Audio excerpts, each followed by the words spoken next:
tonight's subject also deals with finance, but I want to offer a disclaimer. This isn't an Islamic finance class. And it's hard for me, even in preparing the notes of the class, to not fall into the trap of going through a discussion of halal and haram, what's lawful and prohibited in regards to transactions. Because the goal of this class is to demonstrate Islam's wholesome paradigms in dealing with social injustice. Most injustices take place either within or due to financial transaction. Okay? So they always say follow the money, right? So money causes most of the world's problems. Or there are problems in the way that money is dealt with in the realm of transaction. So this is a class on social justice. The goal is to show those paradigms and then obviously to put not just pressure on us in regards to how we make sure that we conform to Islam's moral code or its ethics in financial transactions to the best of our ability, but also how we seek to shift within our own capacity, the way our communities function, and to offer alternative ways of dealing with these things from an ethical perspective. And so tonight's topic was particularly really difficult, and inshallah ta'ala what I plan to do, it'll probably be a little bit shorter of a halaqah tonight than it was last week, because we did get started a little late.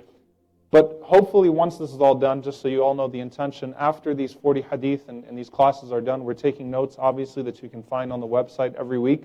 The goal will be to compile it in a book form, inshallah, and then more details will be filled out within that book form. So there are a lot of things that I might not cover tonight based on feedback, based on how things go. Once we get to publication, inshallah ta'ala, we'll fill in some of these details. So tonight we're talking about a concept in Islam known as gharar. Gharar.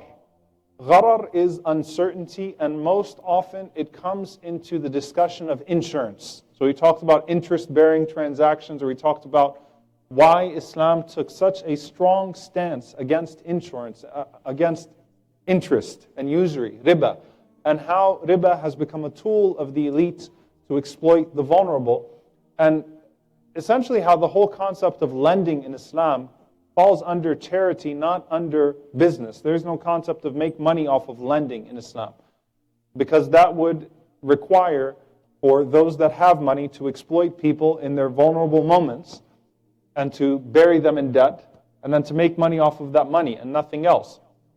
When we talk about insurance companies and we talk about riba, I might sound like Bernie Sanders a few times today. This isn't a socialist, Marxist worldview. This is a very, it's meant to be a very unique Islamic view of how these things are viewed. The concept of insurance and the concept of gharar and what that actually means. So I want to start off with this. The goal in Islam is to end exploitation. Is to end exploitation of the vulnerable.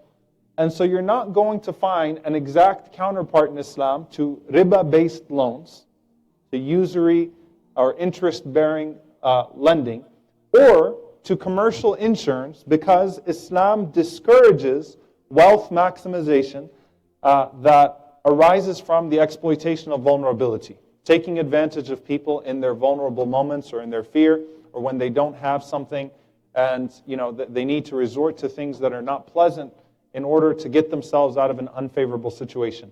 That it completely contradicts the objectives of Islamic law, the maqasid, and so you're not going to find these exact counterparts. So I'll go through just a technical overview of gharar, of what gharar is, and then we'll talk about it from a societal perspective and how this falls into the discussion of social justice. The hadith is in Sahih Muslim, and there are many hadiths like it. نهى رسول الله صلى الله عليه وسلم عن بيع الحصى وعن بيع الغرر. That the Prophet صلى الله عليه وسلم forbade transactions that are determined by the throwing of stones, or transactions that involve uncertainty, transactions that involve gharar. Okay? Gharar means deceptive uncertainty, an unacceptable level of ambiguity. We've talked about in previous halaqas, deception in your product. We've talked about showing the good and covering the bad when you're selling. We've talked about these types of things. But gharar is an unacceptable level of ambiguity. After riba, after the prohibition on interest, the prohibition of gharar is the most important Islamic safeguard against injustice in commercial transactions. Okay? It's meant to minimize deception. It's meant to decrease the likelihood of disputes, because most of the time dispute arises in the presence of uncertainty. Right? The uncertainty is okay when you're on good terms. The uncertainty is exploited when you're on bad terms. So it's meant to minimize deception, to decrease the likelihood of dispute, to reduce the opportunity of exploitation, to prevent people getting cheated. Okay? Whether it's the insurer or the insured. Okay? Whatever side of this transaction you're on, to prevent people from being treated. So gharar, cheated. Gharar literally means, actually its literal meaning, it means danger in the Arabic language. It means exposure to destruction. It means excessive risk. Excessive risk. It refers to deception and it refers to uncertainty. So again, danger, exposure to destruction, excessive risk, deception, and uncertainty. Okay? So in financial transaction, it refers to fraud through uncertainty. Okay? So fraudulent activity through uncertainty. And it refers to both the buyer and the seller, the one who's transacting, or the one who is in a place of advantage, and the one who is being insured, or the one who's on the buying end of this, the consumer end of this. So it refers to both.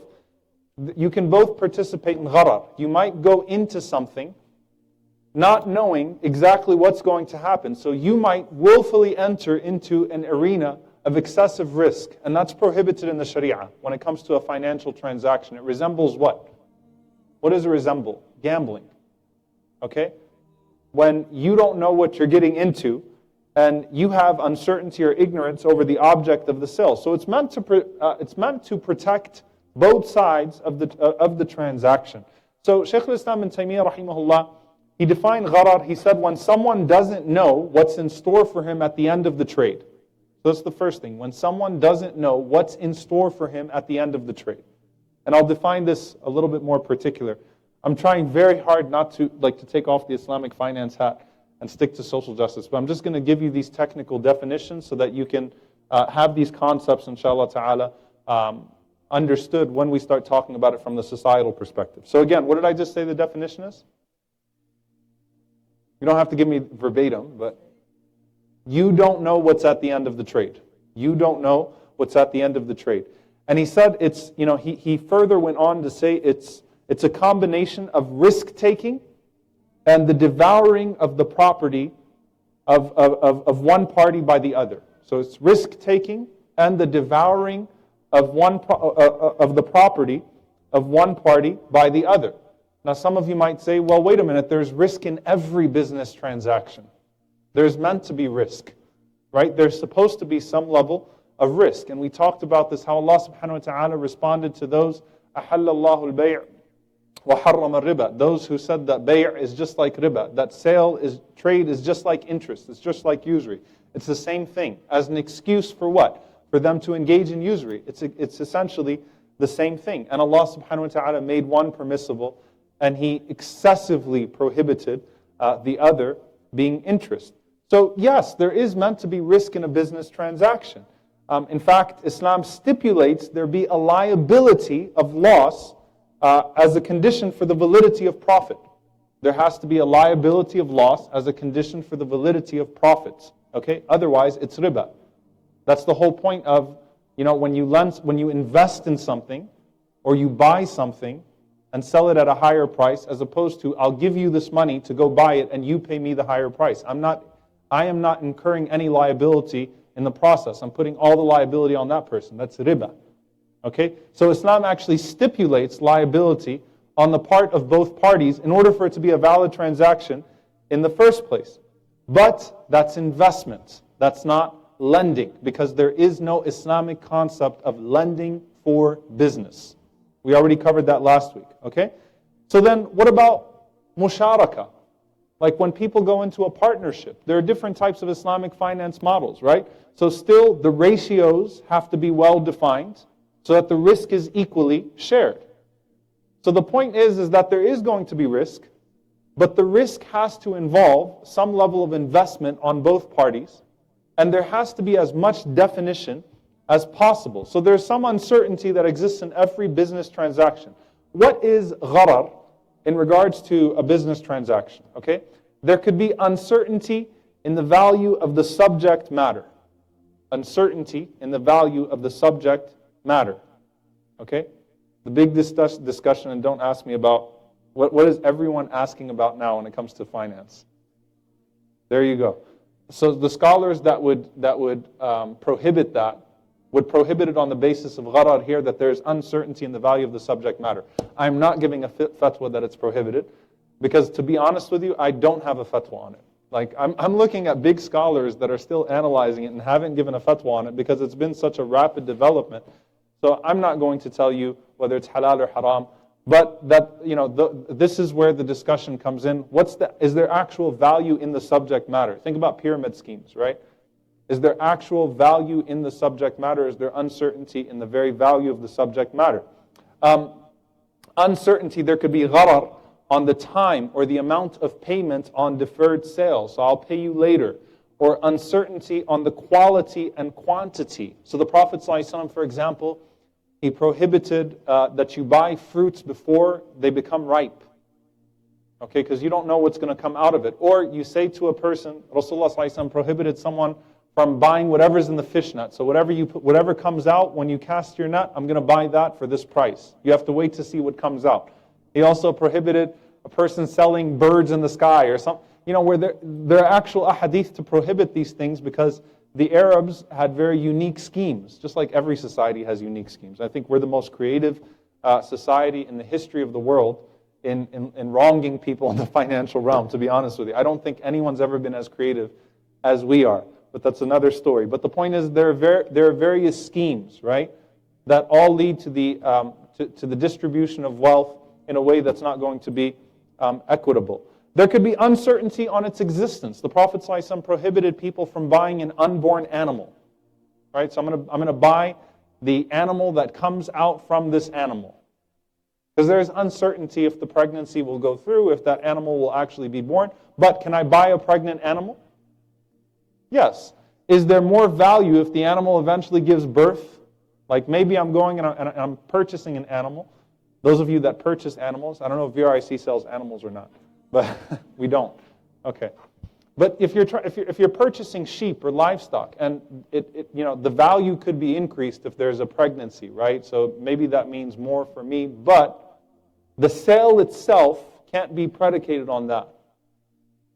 So I might choose to buy that animal and say, you know what? Hopefully this will be 2 animals, but at the same time I can't say I'm going to buy the unborn animal because there's uncertainty in its existence. This is a big one in modern times. Uncertainty on ownership and availability and deliverability. What does that mean? Almost everything in the financial realm today depends on selling something you don't quite yet possess. Especially people that sell things in large quantities. I don't yet possess it, but I'll sell it and then I'll purchase the product. Is that haram or is that not haram? Technically speaking, you can't sell something you don't own. That is haram. You can't sell something you don't own. However, the scholars talked about whether the prohibition is in regards to al-qabd, is it in regards to the actual possession of that item, or if there is uncertainty in whether or not you'll be able to deliver. You guys hear the difference between the two? Is there any uncertainty in your ability to deliver it or not? Ibn al-Qayyim rahimahullah said, if there is no uncertainty, then the prohibition doesn't exist. If you're certain in its possession, then the prohibition is not there. So it's not about the actual possession as opposed to the uncertainty that comes with that possession. So I might sell you something that I don't own, and you're buying from me thinking I own it, and I'm not sure if I'm going to be able to deliver. So there's a deception there that's present. Okay? So the Prophet ﷺ prohibited technically selling that which you don't own. So there's ownership, availability, and deliverability. Okay? You also have to be, there's gharar that is acceptable and gharar that is unacceptable. So gharar that is consequential and gharar that's not, uncertainty that's not. So for example, I'm going to sell you an iPhone. Okay, if I say I'm going to sell you an iPhone, all right, how much do you want for the iPhone? $500. I haven't told you what model it is. That's an impermissible transaction. Okay, because there's too much gharar. All right, unless it's like one of the, no, I'm not even going to make that joke because you might take me seriously about the difference or the variance between some models. But the point is that I've got to be as specific as possible, and there might be some uncertainty that comes with that sale.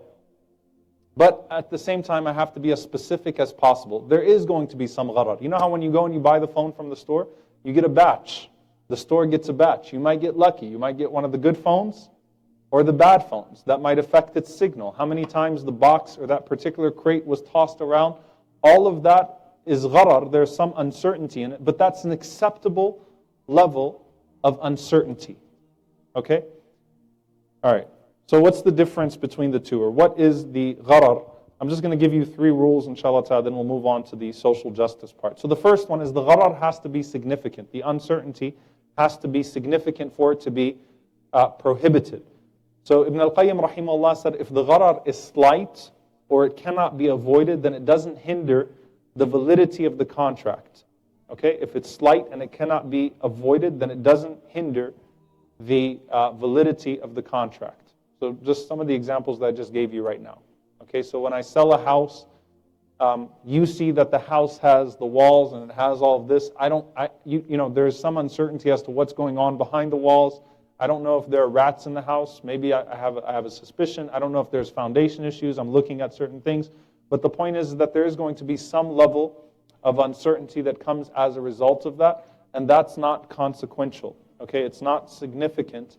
And that type of gharar, which is insignificant, is permitted, as opposed to the selling of something that is ambiguous or uncertain, or the selling of risk. The second thing, the gharar has to exist in what is contracted itself. So I said the first rule is that the gharar has to be significant. The second rule is that it has to exist in that which is contracted itself. So I mentioned, for example, it was permissible, or the permissibility of too cute, I can't. All right. What's that? Okay. So the permissibility of selling something that might have an added benefit where there is some uncertainty in regards to the secondary matter of it, as opposed to selling something that is uncertain in and of itself. Okay. So the prohibition of selling the prohibition of selling fruits until they have ripened is there, but it's permitted to sell it along with the tree. So I'm buying a tree. The fruits may or may not grow on it. That's fine. There's some gharar. There's some uncertainty in there. However, there is no gharar or uncertainty in the sale. I'm sorry. There is gharar, and it's haram in the sale of fruits that have not yet ripened. The third thing is looking at the need of the contract itself. The contract must not be warranted by a need. The contract must not be warranted by a need. So Ibn Taymiyyah rahimahullah said that the harm in gharar is less than that of riba, and thus it was consented in cases of need. The harm of gharar is less than riba, and so it was accepted in cases of need. In a modern context, you are mandated, for example, to have liability car insurance. That doesn't excuse you to get all the optional stuff as well. Okay? There might be something that's prohibitive, that if you don't have health insurance, it's illegal, obviously, or that's still being debated. But even before Obamacare comes along or mandates Obamacare health insurance or whatever that means now, it's prohibitive to not have health insurance. You can't afford to get sick in this country, right? So there's a permissibility there, right? So permissibility would be extended in cases of need. That does not mean that it's extended to all cases in which they are optional. Okay? So, what does this mean now in terms of our societal understanding of insurance and gharar and what that refers to. As I said, the goal is to end exploitation. So is there an Islamic concept of insurance and taking care of people? Pooling resources and mutual cooperation is part of our deen. In fact, Islam had some of the most innovative models in that regard, dating back to the Prophet ﷺ. So there's a hadith, it's in al-Bukhari, where the Prophet ﷺ talked about, where it's narrated by Abu Musa al-Ash'ari, radiallahu anhu, and the Prophet ﷺ said that when the Ash'ari tribe are on an expedition and they run out of food supplies, or food becomes scarce for their families in Medina, they put everything together they have in one lot, and then they divide it equally amongst themselves. And the Prophet ﷺ said, they are from me and I am from them, meaning he was praising that, this idea of pooling resources, taking care of everyone. The Prophet ﷺ also praised a tribe that maintains a pool for itself, or he accepted a tribe that would maintain a pool of resources for itself, so that if someone from that tribe found themselves in a detrimental situation, the tribe could take care of that person. That's something that was permitted. So when we talk about this idea of mutual guarantee, or this idea of Islamic cooperative insurance, we find early Islamic models of when Muslims started to take to the seas, so ship insurance, if you will. As they embarked on their journeys, all of them pooling their money so that if one person's ship went bad, then there was money to take care of that. All of that is found in our tradition.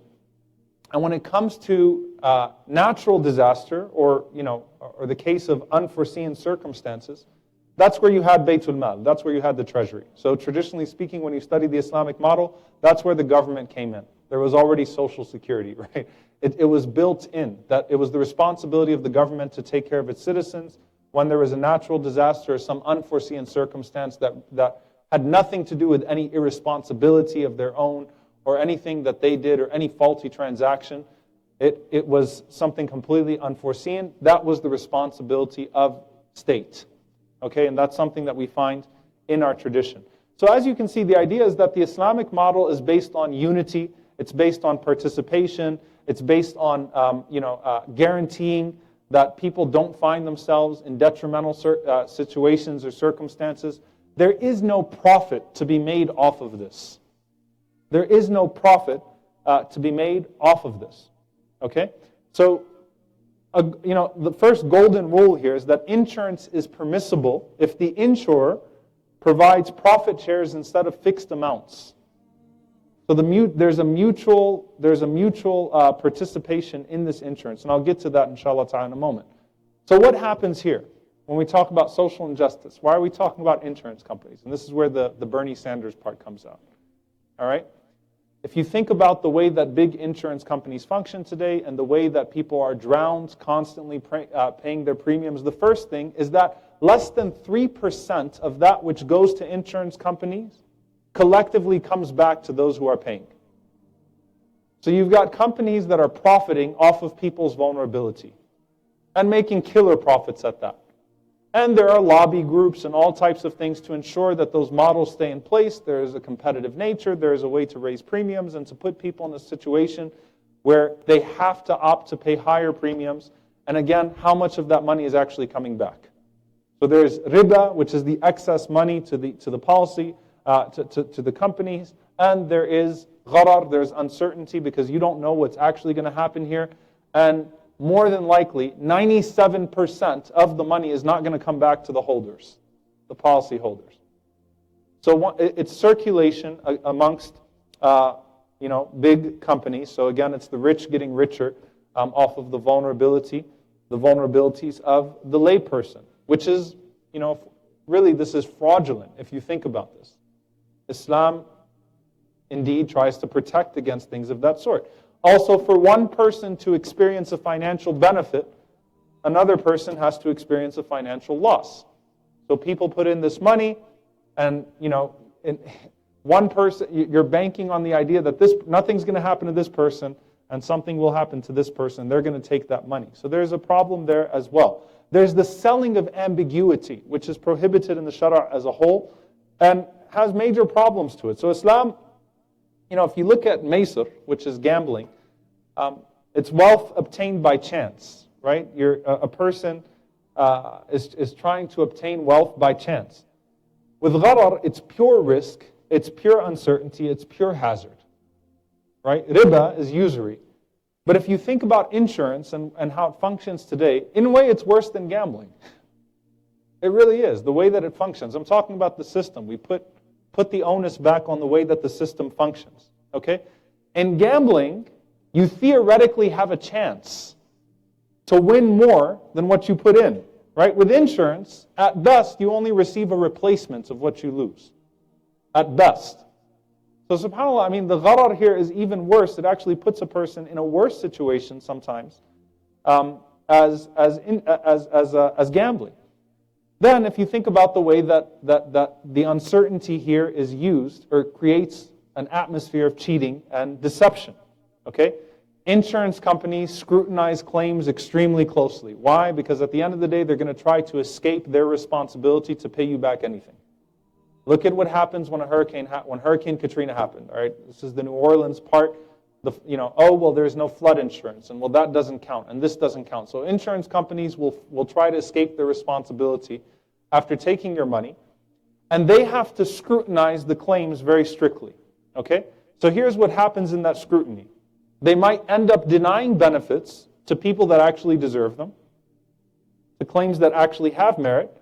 So you have some people that pay their entire lives, that drain themselves financially to feed these companies, and then don't receive legitimate compensation for losses that are supposed to be guaranteed. And then you have others on the other side that will cheat the insurance companies, that will falsify claims in order to get more from the insurance companies. So, you have lying and cheating on both sides that occurs. Right? Now, we're talking about, again, the way that the system functions. So, the insurance companies want to take as much money from you as possible and pay you back as little as possible. And you'll have consumers that want to pay as little premiums as possible, but then falsify claims and then get back and cheat so that they can get back as much money as possible. Okay? So that's obviously where the gharar ends up, causing cheating and deception on both sides. Cheating and deception on both sides. And this is where you have people burning down their stores. I'm not giving anyone any ideas. It's a horrible idea, right, that will do things. And yes, sometimes Muslims will do stuff like this. So you have cheating that goes both ways, and you say, hey, well, they cheat us, so we're going to cheat them. Get the insurance company back. Okay? So it's an atmosphere, it becomes an atmosphere of lying and cheating on both sides. And also when it comes to insurance, obviously there is the jahala that takes place, the ambiguity that you don't know what you are getting in return for your payments. So one person might pay 1 month of premiums and get a huge payout. Another person pays forever and gets nothing in return. So that uncertainty obviously is inequitable. It's not fair. And obviously, what this creates in society is that, once again, like when we talked about bribes, when we talked about deception, we talked about all of these other atmospheres and these things that the Prophet ﷺ prohibited. In order to get ahead, you have to be willing to taint yourself and to do to play dirty games so that you don't end up, getting the worst end of this deal. Right? So if you think about what this means for society and what this does for society, this is not just an issue of halal and haram for me as a person. It creates major gaps, major social injustices, and continues to make the rich richer and the poor even poorer. So what's an alternative here? Okay, what does Islam offer as an alternative here? Cooperative, benevolent insurance, mutual insurance. This idea of people coming together and participating together to take care of each other. This could be implemented on a community level. It could be implemented by a group of families. It could be implemented by 5 or 6 friends, right? That you pool your money to take care of each other if someone ends up in a situation that's detrimental, an unforeseen circumstance or a situation. Okay, and there are some countries, by the way, that are trying to adopt these types of models. So, where the money even comes back, because again, there is no profit from this. So technically speaking, everyone's supposed to receive what wasn't used at the end of the day. So Kuwait, for example, is trying to adopt some sort of a model like this where everyone pays a monthly premium, but whatever isn't used for admin fees or covering claims is returned back to the insured at the end of the year. And then the cycle is repeated. So there's no profit involved in all of this. So since there's no profit, the exploitation is non-existent. The incentive to exploit is non-existent in the system. So someone might say, well, people are bound to exploit. As long as the profit incentive is there, this is obviously something that's going to be exploited. And if you think about what that covers, it covers education, it covers our health, it covers our life insurance. I mean, if you think our homeowners, it covers all of our means or modes of stability in life are owned and dominated by this institution, right, where exploitation is rampant. So Islam encourages that the consequences of any hardship are to be shared, and in this model, even if it befalls some of its members. So you do have now these models that come up of takaful, where groups come together to mutually agree to protect each other. Obviously, Malaysia is one of the countries that's experimenting with many of these Islamic finance models to try to come up with something like that. And subhanAllah, you'll find articles. If you don't have a subscription to The Economist, then you can't read the article.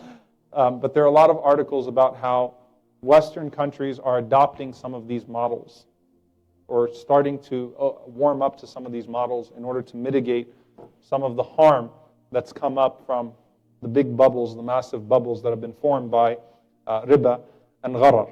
So insurance features fixed payments in exchange for uncertain returns.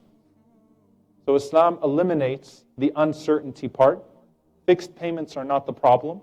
It's about the uncertainty and the exploitation that comes with conventional or commercial insurance. Now, I want to make a few things clear here. This onus is not just on the individual to think about halal and haram and what they deal with in regards to insurance, right? I have to make this decision or I have to make that decision. But it's important for us to actually be able to offer solutions and to come up with creative ways to protect ourselves from these things. So if there are creative ways to protect ourselves from these things, we should. Also, looking at commercial insurance. Not all evils are alike. It's just like when you talk about loans, subsidized loans, and things of there. I'm not saying that a person should resort to haram easily, but not all forms of insurance are alike. There are mutual insurance models. They're not perfect. If you look through the companies, you'll find some, and I'm certainly not going to name a company right now. You can Google it, because I'm not going to go on record endorsing a commercial insurance company. But there are mutual insurance companies as opposed to stock insurance companies. There is no doubt that mutual insurance companies are closer to what Islam permits and the spirit of what Islam legislated in regards to taking care of people. One question that comes, by the way, so because this is something that's also very likely to take place and it's increasing because of its frequency. What about warranties on a product that you buy? I don't want to get too much in the halal and haram, but let's say that you buy a MacBook and Apple offers you a 5-year warranty. Is it permissible or not permissible? The scholars permit that. Why? Because gharar is the secondary quality of it. It's basically a benefit from the seller that he will guarantee the functionality of the product he's giving you. And that's a benefit that you can pay for, a secondary benefit you can pay for. However, what's not permissible, just so you can understand the distinction between the two, is when a third party comes in and sells you a warranty on that product. Because the asset itself is the risk and the uncertainty then. So you might go on like Amazon, or you might go on one of these things, and someone else will serve as the warranty provider, and that's not permissible from an Islamic perspective. So there are a few articles that I'd have you read. One of them, Dr. Hatim al-Hajj has a good primer, The Question of Insurance. So you can look up Dr. Hatim al-Hajj's work called The Question of Insurance. There's another article from Hania Mas'ud in the UPenn Law Journal. Her name is Hania Mas'ud, and she wrote Takaful, an innovative approach to insurance and Islamic finance. Takaful, an innovative approach to insurance and Islamic finance. And it's in the UPenn Law Journal. And her name is Hania Mas'ud. Hania, last name Masud. And then finally, Sheikh Joe Bradford has a paper that was published by Harvard. And I think it's a really interesting paper, and I'll tell you why. But the name of the paper is Fatwa and its role in regulatory capture. Fatwa and its role in regulatory capture. Now, Joe Bradford, may Allah reward him, he writes a lot on these contemporary things. He's even written already, he's ahead of the game on the cryptocurrency and some of these things. So you can look up a lot of these. I generally recommend him on a lot of these Islamic finance questions as they're coming up, because they're very unique and well-rooted perspectives. But fatwa and its role in regulatory capture, what I really appreciated about that is he's talking about how takaful in many of these Islamic countries is basically duplicating, or it's replicating commercial insurance in its nature, but just repackaging things. So the spirit of it is the exact same thing, which is why it becomes a multi-billion-dollar industry. What's important here is that it's not about the repackaging and the names, but it's about the ethics that are supposed to be infused as well. And that's something that we should be thinking about. And as someone who has a background in Islamic finance, I can tell you that the majority of it is repackaging, not actually reimagining things from their, at their very substance, at the very core, but just repackaging things and renaming things and shifting things here and there. But there's no change in the essence of it as well. So he talks about in its role in regulatory capture, he talks about how, at the end of the day, you have profiteering taking place in these takaful models that are government run, but there are beneficiaries, and the spirit of it has not changed. So there's a quote at the end of it which I really do like. He said, "What is needed is not more Islamization, but better use of Islamic law to create equitable, just, and fair markets for all stakeholders." Again, what is needed is not more Islamization, but better use of Islamic law to create equitable, just, and fair markets for all stakeholders. So it's not just a matter of repackaging things to where they look halal on paper, okay? But it's actually coming up with or fulfilling ethical values, doing our best to capture that spirit in how Islam looked at ensuring people in the sense of mutual cooperation, in the sense of protecting our communities and protecting our vulnerable, as opposed to exploiting them, which is done in the commercial models as they exist today. So I hope I didn't just boggle your mind because I skipped over. I'm skimming through long pages of notes that I took because I don't want to make it an Islamic finance lecture, but I do want us to just sort of get a view of gharar.